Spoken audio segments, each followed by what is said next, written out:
Hi, thanks for coming back to the We Just Want to Go Fast YouTube channel. In an effort to chase all things speed, today I'd like to introduce to you the latest member of the fleet. Play with it. Admittedly, I've had it for a couple months, had it out a few times, enjoyed it a little bit, found out that I need to do a couple modifications to the suspension, but otherwise a really fun toy. It is a 2022 Canam Maverick X3 DS Turbo. It is the base model X3. It is not the X3 DS Turbo RR or the X3 RS Turbo RR, 72 inches wide, anything like that. It's a 64-inch wide model, so nothing crazy as far as trying to do jumps or anything, but out here in the desert, I don't think we're going to take it to the dunes very much. We should be good with this setup. It is a 4-seater. I really liked the blue. That's what drew me to it. How, I know it's kind of silly, but how the fact that the control arms, springs are all matched to the bodywork, it really drew me to it, and that's kind of how I stumbled into it. It was a leftover model that the dealership complained about not getting enough inventory, and they happened to get a few in, and so they had it out front, and I walked into the showroom, saw this one sitting there, and that was about it. So I decided on the DS versus the RS and the Turbo RR. 120 horsepower is more than enough to start out with, to try things, to make sure that I get comfortable with doing this, driving a car like this in an environment that, you know, you can get crazy pretty quick, and 120 horsepower is more than enough off-road. It is turbocharged, so once that turbo hits, it gets lively and it gets going pretty good. So I'd like to go over some of the features that were on it when it was on the showroom floor, as well as some of the stuff we added to it. It had full-length doors. They did that. They put the roof on it. They did these mirror lights, which are really bright for just the small, what is it, 6-9 LEDs that it has on there. They did the windshield. The factory did the 30-inch carnivore. That is the standard for these X3s now.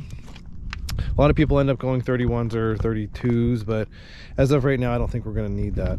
Has LED headlights and LED running lights. Looks really bitchin'. The running lights are here and the headlights are here. Once again, you can see the long travel suspension, upper and lower control arms. This thing really soaks up the bumps really well.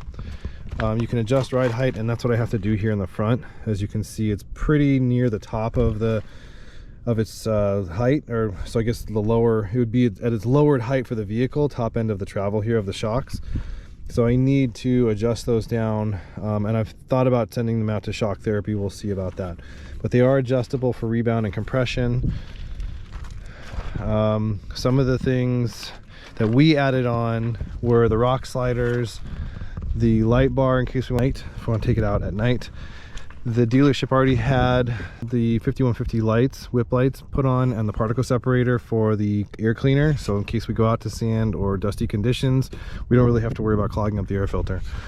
I decided to get the cooler instead of storage because it's about the same size, has this nice little tray obviously, but the big deal is it's got this drain plug, and so you can use it for either dry storage or throw ice in here and drinks and have, or, you know, light food or whatever. So you could go out for the day, have, you know, whatever you need to eat and enjoy and have a good time for the day, and still, you know, have storage and whatever else, and just drain at the end of the day and be done with it.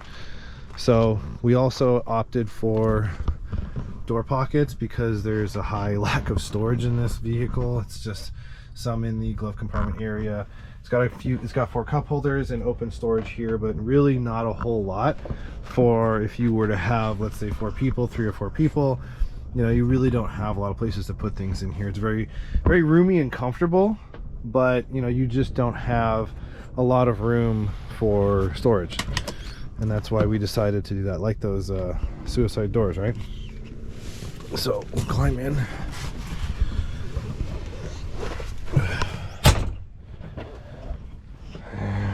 Push our keys in, push the start button, it lights up. You have the performance key in there now. and you have different drive modes, eco and sport mode. This is for the steering, DPS max. Trips, different trips on it, 9.5 hours. Like I said, I haven't put a lot of mileage on it yet. And then you have your different engine temps, battery voltage settings, RPM. So I keep it at I keep the tach there just to kind of keep it aware of you know, just what's going on. I like to know. I'm a gearhead. What do you want me to say? So I want to know what's going on with my engine. It's interesting when it starts up because of the 3-cylinder. So it sounds like it's a 4-cylinder at idle, but once you get into it, you can hear the 3-cylinder in it. It's a little loud once you get going, but you know, really overall, I don't think we need. I mean, the kids might need earplugs. If you were to put kids in there, I'd get them a set of earplugs and stuff because they're so close to the particle separator. Exhaust isn't very loud. It's been a fun vehicle to mob around in and to just enjoy out in the dirt. I'd like to take this out for like a half-day adventure and really get to enjoy the vehicle that it is off-roading and such like that. There's a couple ghost towns around here in Arizona that would allow a lot of fun to travel to, spend a couple hours maybe at lunch and explore around and then drive back. It's gonna be something that's on the schedule in the future, and we'll definitely be filming that. So we'll get some driving shots here in a little bit, and thanks for watching. We just want to go fast.